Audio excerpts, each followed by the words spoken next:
ছেলে মেয়েদের পরীক্ষা না বাবা মায়ের পরীক্ষা আমি বুঝেই পাই না। ছেলে মেয়েদের যখন পরীক্ষা হয় বাবা মায়েরা যেন অতিষ্ঠ হয়ে যায়। কে রান্না বান্না নিয়ে ব্যস্ত, কে ছেলেকে পড়ানো নিয়ে ব্যস্ত। আর অনেক মায়েদের তো সব কিছু বাজার করতে হয়, রান্না করতে হয়, অনেক ঝামেলা আছে। তো যাই হোক বন্ধুরা, আজকেরও সেরকম একটা পরিস্থিতির শিকার হয়েছি আমি। ভিডিওটা কিছুদিন আগের ভিডিও, আমার ছেলে যখন টেস্ট পরীক্ষা হচ্ছিল কিছুদিন আগের ভিডিও। তো যাই হোক বন্ধুরা, ফুলকপি আলু দিয়ে মাছের ঝোলটা আপনাদের অনেকেরই ভীষণ পছন্দের, কিন্তু আমার না একেবারেই পছন্দের না। ফুলকপি তো ১ নম্বরে পছন্দ করি না, তার উপরে আবার মাছ। তো মাছ তাও একটু পছন্দ করি।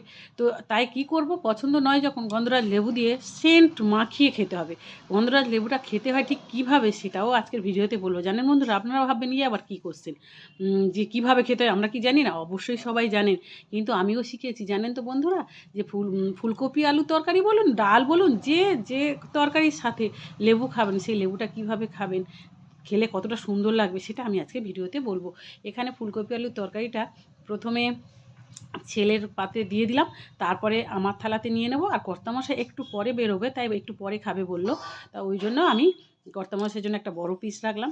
বড়মশাইয়ের জন্য রেখেছি, বকছিল আমার যে কেন বড় পিসটা আমার জন্য রেখেছে। আর আমার ছেলের জন্যও দিলাম, আমি ছোট্ট পিস নিলাম। এই যে ছোট্ট পিস নিয়েছি, খেতে পছন্দ করি না বলে সেই রকম নয়, ব্যাপারটা হচ্ছে ওদেরকে একটু বড় বড় দিই, তারপরে আমরা প্রত্যেক মায়েরা এরকম করে মনে হয়। এটা একটা অদৃশ্য ভালোবাসার টানে এটা হয়ে যায়, তাই না বন্ধুরা? আপনারা বলুন, আপনারা কিন্তু অনেকেই এইরকম করেন। আমার মানে মহিলা বান্ধবীদের কথা বলছি। যাই হোক, আমি আর ছেলে খেয়ে নেব। আর কর্তামশাই বলছে একটু দেরি হবে, উনি অন্য জায়গায় বেরিয়ে যাবে, আর আমি ছেলেকে নিয়ে স্কুলে যাব। যেহেতু উনি যেতে পারবে না, তাই আমি যাব। এই যে নিয়েছি ছোট্ট একটা মাছ নিয়েছি। ছোট্ট বলতে এটা কিন্তু আমার কাছে অনেকটা, কারণ আমি না ফুলকপি দিয়ে মাছের ঝোল খেতে পছন্দ করি না। কি করব, আজকে যেহেতু দেরি হয়ে গেছে তাই ফুলকপি আলু দিয়ে মাছের ঝোল করেছি।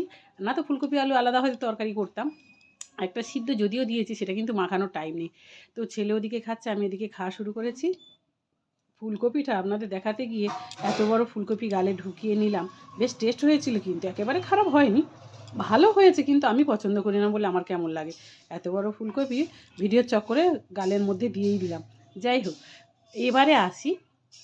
এই যে লেবুর মধ্যে আমি একটু লবণ মাখিয়ে নিলাম, ঠিক হাতের তালুর দিকে দেখুন বন্ধুরা, ওই যে লেবুর খোসাটা নিয়ে হালকা করে চাপ দিয়ে যার যেমন যতটা টক লাগবে বা রস লাগবে নিয়ে নেবেন। এবারে এই লেবুতে অবশ্য রস কম থাকে। তারপরে এই যে মাখাচ্ছি, আর হাতের তলাটা খুব সুন্দর সেন্ট হয়ে গেছে। যখন ভাতের গ্রাসটা মুখে তুলবো না, তখন ওই সেন্টেই খাওয়া হয়ে যাবে। পছন্দ করি না তা কী হয়েছে, ওই সেন্টেই তো খেয়ে দেবো। তো সেটা আসল কথা নয়, এইভাবে লেবুটা খেলে খুব সুন্দর সেন্ট হয়, যেহেতু গন্ধরাজ লেবু। কেমন লাগলো আজকের ভিডিওটা বন্ধুরা? আর বকবক করো না, এবার বিদায় নেব।